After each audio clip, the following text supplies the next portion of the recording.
దాంతోపాటు దోసుకున్నది కూడా చెప్తే బాగుండేది.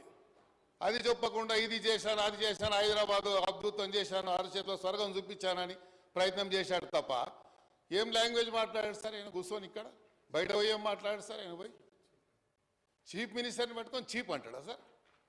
హౌ డేర్ ఈ సార్? మేము రియాక్ట్ కాలేమా సార్? మేము అలాంటి దాన్ని మేము మాట్లాడలేమా? అందుకే కోపం వచ్చింది సార్, అంతే తప్ప వేరే ఏం లేదు. సో మీకు కూడా దానివల్ల ఏమైనా ఇబ్బంది కలిగి ఐఎమ్ సారీ సార్. ఈరోజు హైదరాబాద్కు సంబంధించినటువంటి చాలా సమస్యలు ఉన్నాయి సార్. ఈ హైడ్రా ఒకటే కాదు, హైదరాబాద్లో ఉన్నటువంటి లోతట్టు ప్రాంతాలన్నీ కూడా జలమైనటువంటి సందర్భాలు చాలా బస్తీలు ఉన్నాయి సార్. ఓల్డ్ సిటీలో ఉన్నాయి, న్యూ సిటీలో ఉన్నాయి, హైదరాబాద్ పరిసర ప్రాంతాల్లో ఉన్నాయి, దోమలగూడలో ఉన్నాయి, అంబర్పేటలో ఉన్నాయి, ఖైరతాబాద్లో ఉన్నాయి. ఇవన్నీ ప్రాంతాలలో ఈ విపత్తులు వచ్చినప్పుడు డిఆర్ఎఫ్ ఒక సంస్థ మాత్రమే ఉంది.